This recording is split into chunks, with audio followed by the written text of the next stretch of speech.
Olá, boa noite. Hoje o ND é direcionado especialmente às mulheres, mas a gente também estende o convite aos homens de bem para o nosso bate-papo. Nosso assunto de hoje é o papel da mulher na sociedade, multitarefas, porque nossa vida vira de cabeça para baixo quando nos tornamos mães.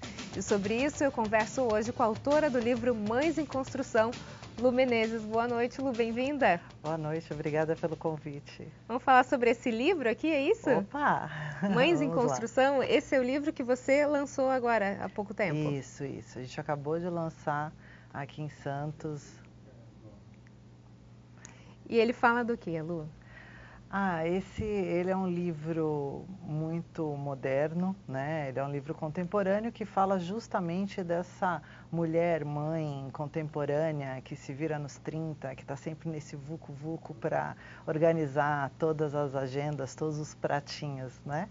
Essa é a mãe, na verdade, que está em construção. Exatamente. São histórias de várias mães ou é uma única história que tem? Não, é um romance na história da Gabi, que é uma arquiteta, e que começa o livro descobrindo uma gravidez não planejada e acaba o livro uma mãe assoberbada de 3. Então, na verdade, durante essa jornada da personagem, a gente conta todas essas correrias, né, que envolvem a vida de todas nós mães modernas.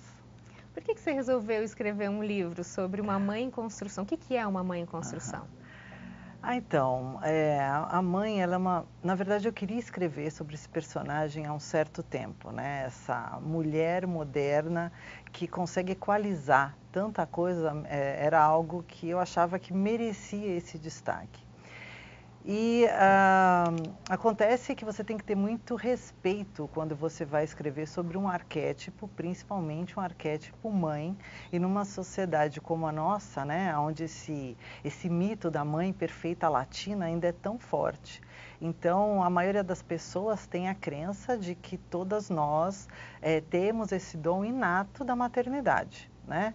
Que nasce uma criança, nasce uma mãe. Isso é fato. Só que o que ninguém conta é que às vezes essa mãe ela vem de fórceps, né? Porque a criança também não vem com manual, né? Exatamente, é muito complicado. Exatamente. E aí, para entender um pouco mais quais são todas as mulheres dentro dessa grande figura, esse livro ele demandou quase 6 anos de trabalho, 2 anos dedicados à pesquisa, com mais de 50 horas de conversa para entender quem eram essas mulheres. Foram quase 70 mães entrevistadas para conseguir entender um pouquinho o que aflige, o que diverte, como que resolve a vida essa mulher de hoje em dia. Então, nesses vários perfis, eu imagino que você teve histórias até contraditórias, né? Mulheres que de repente sonhavam em ser mães, conquistaram e já foi fácil esse primeiro contato com a criança, mulheres que se depararam de repente com uma gravidez não planejada e aí foi algo mais complicado. Quais histórias assim, você pode nos trazer? Na verdade, eu acabei sentindo assim, uma grande unidade, né? Mas alguns pontos chamaram a atenção. Por exemplo, existe uma diferença muito grande do perfil da mãe de 1 e da mãe de 3 ou mais filhos. Isso é gritante. A mãe de 1, ela é mais centralizadora, ela é mais preocupada, ela quer esticar o bracinho o máximo que puder para garantir que aquele filho está no caminho. Já a mãe de 3 ou mais, ela já sabe que é humanamente impossível. São 2 braços, 3 crianças, já começa daí. Então ela vive mais leve, ponto. E nas conversas, que eram sempre muito divertidas, a gente começa a entender como que as cabecinhas funcionam. E a mãe de vários filhos, ela tem uma lei, tipo, não tem sangue, não me chame. A gente era muito curioso, a gente até brincou que se a secretária da escola liga para a mãe de 1 e fala, olha, meu filho foi mordido. Aí ela já quer a ficha corrida da criança, ela quer falar com a diretora. Chega com a ambulância, né? Com a ambulância, exatamente, os paramédicos, né? E já a mãe de 3, se recebe a mesma ligação, se ela conseguir atender, ela vai perguntar, mas arrancou pedaço? Se arrancou pedaço, é da mão que escreve? Porque se não for, passa um mentiolate e a gente toca. Porque, na verdade, ela deixa para se preocupar realmente quando não tem como. De resto, tudo vai se resolver, no final tudo dá certo, a família está unida. Então, eu até vesti um pouco a carapuça, eu até era um pouco, estou melhorando essa mãe de um, sabe? Tão... Super protetora. E falei, não, tem que deixar, né? Tem que deixar que a coisa anda. Então, isso Você trouxe foi... 2 irmãos imaginários em algumas situações ali. Pois é. Mas isso foi um traço curioso. Um outro traço de unidade, aí não importa se é mãe de 1, de 2, de 3, de 4, de 5, é que a mãe, ela traz no seu DNA culpa e sacrifício. Se ela tem um único filho e por acaso ela pode dispor de mais tempo para essa criança, se ela está em casa, por exemplo, ela até está ali do lado, mas ela acaba se irritando, ela perde a paciência, então ela acha que o tempo que ela dispõe, embora ela tenha o tempo, ela não tem a qualidade, porque ela perde a paciência e não é a mãe amorosa que ela gostaria de ser, né? A mãe de um é aquela que quer o perfeito. Já a mãe de 3 filhos, ou a mãe que tem, mesmo se ela tiver um, mas ela trabalha fora, ela tem um tempo muito demandado, o tempo volta a ser um fator de culpa, mas aí é em relação à quantidade. Ela acha sempre que ela está devendo. Então, não tem jeito. Ou... Pode falar. Não, pode ou ela acha que deve em qualidade, ou ela acha que deve em quantidade, mas a mãe, ela se culpa. Agora, Lu, você está falando dessa mãe de 1 e da mãe de 3. Sim, Agora sim. tem a mãe de 2, que está no meio termo. O que é ela? Ela é uma mãe equilibrada ou ela, não? Ela tende mais para a mãe de 1 ainda, mas ela é mais equilibrada. Consegue, né? Mas ela ainda consegue, ela é mais equilibrada. E também essa última característica, o sacrifício, né? Um outro traço muito curioso que a gente levantou na pesquisa é que essa mãe, principalmente quando as crianças são pequenas, e esse pequeno às vezes é maior do que a gente imagina, porque uma criança de 5 anos ainda é uma criança pequena, né, que hoje em dia demanda muita atenção, essa mulher ela abre mão de tudo se ela precisar. Ela abre mão do conteúdo, ela não assiste a TV que ela gostaria, ela não lê o livro que ela gostaria, ela perde esse conteúdo, né?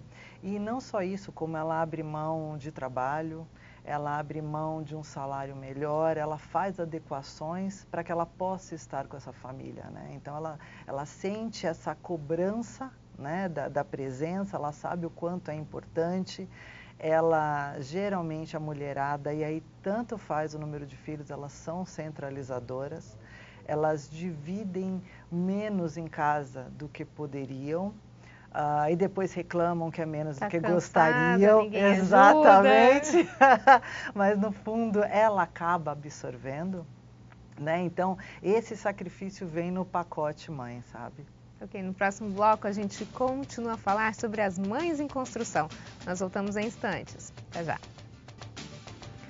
O ND está de volta e o nosso assunto de hoje é mães. Sobre isso a gente conversa com a autora do livro Mães em Construção, Lu Menezes.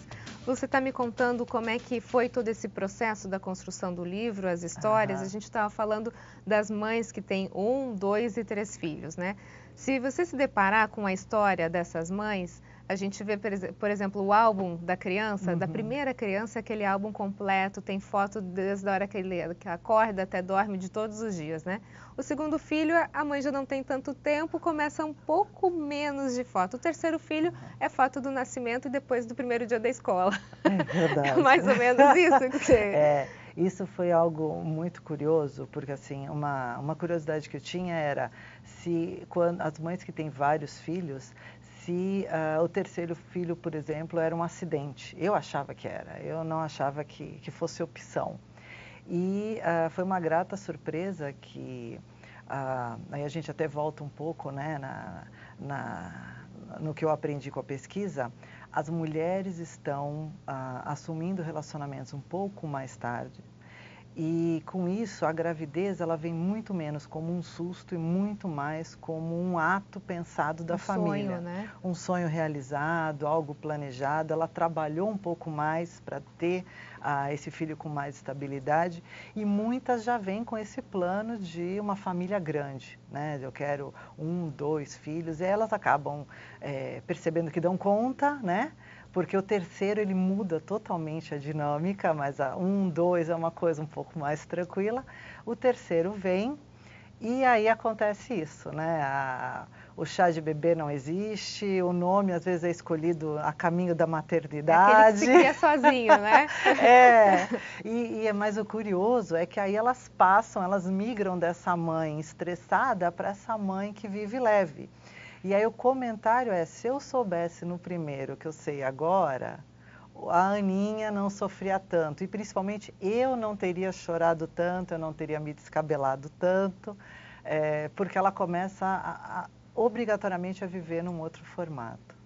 Agora, você acha que a mulher, a partir do momento que ela se torna mãe, com todo esse leque de responsabilidades, ela acaba perdendo um pouco da própria identidade? Por opção, né? Porque a maternidade, ela traz esse sacrifício, né? Como a gente estava comentando, mas é algo que a gente escuta, eu fiz, eu faria de novo, e se vem um sofrimento é porque eu gostaria de ter feito mais, né? Não é algo como eu me arrependo de tudo que eu fiz, não, é se eu pudesse eu teria feito mais, né? A gente percebeu, por exemplo, que a maioria das mães, elas fazem concessões, por exemplo, em relação a algo que elas valorizam tanto, que é o trabalho, né? Então, a mulher contemporânea, ela tem dois alicerces muito fortes, que é família e trabalho, né? E quando nasce o filho, o primeiro, o segundo, o terceiro, enfim, ela começa a ter que mudar. Então, entra em ação o plano B, entra em ação a negociação dentro do escritório por um horário que eu consiga equalizar, trabalhar meio período. Então, embora ela saiba que ela vai ganhar menos, ela estudou tanto, ela fez curso fora, ela se dedicou noites sem dormir, mas agora ela tem um outro projeto que demanda, né? Então, de novo, vem o sacrifício, vem o abrir mão, vem o colocar na balança. Então, é uma mulher que é extremamente cobrada.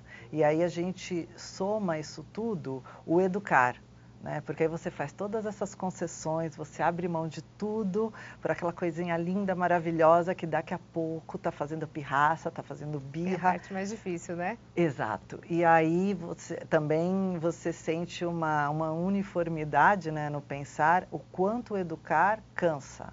E hoje em dia ainda tem um cansar acentuado, porque parece que a gente vai numa direção e o que vem de fora, o exterior, vai em outra, né? Então, o núcleo familiar hoje tem uma responsabilidade tremendamente grande de ensinar essa criança, balizar melhor essa criança, né? Você conseguiu identificar se essas mães de hoje, elas são muito mais permissivas? Até porque a gente está falando de uma mãe que trabalha fora, de uma mãe que tem 2, 3 filhos, que ela está nessa corrida, de repente, para facilitar, para agilizar o processo, ela permite coisas que se ela tivesse mais tempo e pensasse um pouco melhor, ela não permitiria? Uma das reclamações de base de sofrimento é justamente esse negociar com a criança, né? É você ficar no não enquanto a criança está no sim. E é uma reclamação recorrente que ela está no não e a avó está no sim. Ela está no não e às vezes o pai está no sim, né? Famílias que se separam, a gente sente essa questão, principalmente do eu não quero ser a mãe chata, eu não quero ser o lado ruim, né, ao lado para a criança, e a criança sente isso, ela joga com isso também. Então, para essas mães que às vezes têm que lidar com essa família partida, é algo, o educar se torna ainda mais difícil e pede mais reflexão, né? Até porque um outro traço muito curioso que eu levantei é que para essa mãe é muito importante manter a família, é muito importante estar em uma família. Antigamente era porque eu precisava do sobrenome atestando, né? Essa criança tem pai e mãe. Hoje em dia não é essa preocupação. O que não preocupa é o sobrenome. Isso não me preocupa. Me preocupa é que essa criança cresça sabendo que ela é amada pelo pai e pela mãe. Se houve uma separação, ela vai ser amada em dobro. Ela não perde, ela ganha. Então você tem a mesma vida que antes, só que agora você tem o seu quarto na mamãe e você tem o seu quarto no papai. Agora você tem a mamãe, a vovó de um lado e o vovô Perdão, e a mamãe, a vovó e o vovô do outro. Então, você é mais amada do que antes. Então, esse pertencer da família, essa família pode até crescer. E essa mulher vai, de novo, fazer concessões e aceitar coisas que talvez não aceitaria para que essa criança se sinta amada. Então, se eu precisar aceitar a nova esposa do papai, eu vou aceitar, desde que cuide bem do meu filho, né? Então, e aí a gente continua na culpa do... eu estou oferecendo a melhor família para o meu filho e no sacrifício, até onde eu vou para que essa criança não perceba essa mudança no núcleo familiar. Não sofra com isso, Não né? sofra. Eu sofro, mas meu filho não. A gente sentiu um pouco isso também. No próximo bloco a gente continua a falar sobre a formação das mães. Nós voltamos em instantes. Até já. O ND está de volta e o nosso assunto de hoje são as mães em construção e a gente conversa com a autora do livro, Lu Menezes. Lu, a gente está conversando sobre quem são essas mães, o perfil dessas mães que você pesquisou para fazer esse livro. Você acha que existe ainda muito preconceito em relação à mulher? Ela tem que dar conta de tudo, dar conta da casa, dar conta do filho, dar conta do trabalho, dar conta do marido? São multitarefas? São totalmente multitarefas e a gente percebe ainda o quão é mal entendido e interpretado esse personagem, né? Porque ao mesmo tempo que a gente comentou que são tantas mães diferentes dentro de uma, ainda você encontra quem simplifica essa mulher na mulher do avental, né? Aquela mãe avental, aquela mãe bate-bolo, que é uma mãe que, se a gente for olhar, é a mãe do início do século, né? Que ela ficava em casa porque dali ela não tinha poder para atravessar aquela soleira, né? Era uma mãe que era obrigada a se ater aos assuntos domésticos e ela não era considerada como tendo habilidades para palpitar em mais nada. Então, vida financeira não era assunto dessa mulher, educação dos filhos não era assunto dessa mulher. E a gente tem um período curto, a gente está falando em um século, a gente tem hoje uma mulher que é over preparada para esse mercado de trabalho. Então, ela compete em nível de igualdade com qualquer um, né? E aí é muito engraçado, a gente olha nessa reta, agora o estranhamento não vem de fora do mercado de trabalho, o estranhamento vem de dentro. A hora que eu encontro essa barriga, a hora que eu encontro um bebê que eu preciso amamentar, né? E como é que eu amamento, e como é que funciona, e como é que eu... Inverteu, né? Inverteu. O chip. Exatamente. E aí também tem um movimento de inversão que é muito curioso e às vezes mal entendido. E quando eu, né, que sou uma empresária ou uma executiva bem colocada, resolvo que por um tempo, o quanto me for interessante, eu quero ficar dentro de casa e eu quero ser mãe. Aí ela volta a sofrer um preconceito, e não só por parte de homens, mas também de mulheres, principalmente mulheres mais velhas, que não tinham essa possibilidade de trabalhar, porque elas não tiveram... Sim, essa escolha, né? Não teve a possibilidade da escolha, na verdade. E agora elas falam, mas você que tem tudo, como é que você vai querer voltar? Como é que você vai ser o avental? Então, nem essa mulher, às vezes, né, uma avó, consegue enxergar, ou muitas vezes até a mãe da mãe não consegue enxergar que quem está ali dentro não é só a mulher do avental, mas é uma gestora. Muitas vezes o marido não sabe o que é feito nem com o salário, né, com as finanças domésticas, e ela controla tudo, ela escolhe as férias, para onde vão, quando vão. Porque o papel da mulher, na verdade, não só o da mãe, mas o da mulher, ele mudou dentro da família, né? Ela está mais participativa, não é aquela mulher que fala amém para tudo, submissa, ela troca ideias com o marido, ela decide junto, né? E aí isso faz com que a dinâmica do lar mude também. Faz. E faz também com que os acertos precisem ser feitos continuamente, né? Porque a família ainda está se adequando e muitas vezes o casal está se adequando, né? Então, se essa mulher começa a ganhar demais, ela incomoda, ao mesmo tempo, se ela deixa de ganhar, também incomoda porque faz falta, porque hoje em dia esse orçamento ele é composto, né? E se ela fica em casa, há uma cobrança desse mundo exterior, virou dondoca, não quer mais trabalhar, agora a vida é só academia. E se ela sai de casa, porque a nota da criança foi baixa e você não olhou, como é que você não viu, não acompanhou? A lancheira tem que ser ecologicamente correta. Então, são tantas, né, cobranças e, de novo, a gente aceita muitas vezes isso. A gente também se coloca nessa posição de como eu não vi, como eu não pensei, como eu não cheguei. Então, essa mulher moderna, ela é um ser assim em eterna cobrança e com uma demanda interna, uma insatisfação em relação aos seus papéis muito grande. Essa mulher, ela pode entrar em colapso? Porque a gente está falando de uma mulher que ela está sempre insatisfeita, com uma culpa gigantesca nas costas e não consegue fazer, entre aspas, nada ao seu ponto de vista bem feito, porque ela está sempre devendo, né? Ou deve no trabalho, ou deve em casa, ou deve para o filho. E como é que fica também, Lu, em contraponto a isso, a criança, a ausência dessa mãe, nesse tempo que ela vai para fora de casa, que ela luta pelos seus interesses, pela sua profissão, o quanto isso pode atrapalhar na educação e na formação dos filhos? A presença, nós somos, né, de uma cultura onde a família, o interrelacionamento, ele é muito forte, né? Ele tem um peso dentro do nosso modo de vida.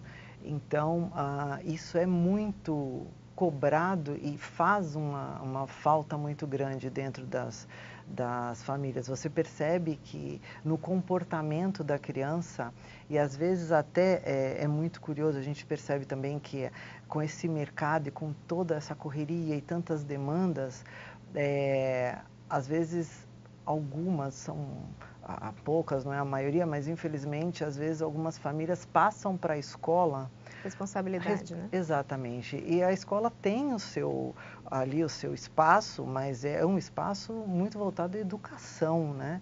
E as famílias estão passando muita coisa para a escola, né? Os valores familiares estão acabando virando algo de educação acadêmica, né? Exatamente. E aí você percebe no comportamento das crianças isso que você colocou, dessa presença familiar, né? Dessa proximidade, desse carinho, aquele que é mais acolhido e aquele que, olha, né? A escola resolve, a escola cuida, e a gente sabe que não é a função da escola, né? A escola não é pai e mãe. Sim. Né? Existe mãe que vai ficar pronta? Ela está em construção. Algum dia ela vai estar pronta, Lu? Olha, isso também é algo muito curioso, porque assim, é interessantíssimo que você vê mulheres, independente de classe social, se você coloca para um grupo, por mais que ela esteja falando sobre um assunto onde ela é PhD, ela estudou vários anos, ela trabalha com aquilo dia e noite, ela vai falar, ela dá uma travada, ela não está tão à vontade, aquela coisa, né? Você pega um grupo de mulheres e coloca aqui, para falar agora sobre maternidade, e começa a perguntar como foi a barriga. Elas se soltam, né? Elas se soltam e elas têm uma sabedoria tão grande que vem no lido, que é fantástica. Um dia ela vai estar pronta, então. Vai, chega lá. Okay, muito obrigada pelas suas Obrigada informações. a você. O ND fica por aqui. Uma ótima noite para você. Até mais.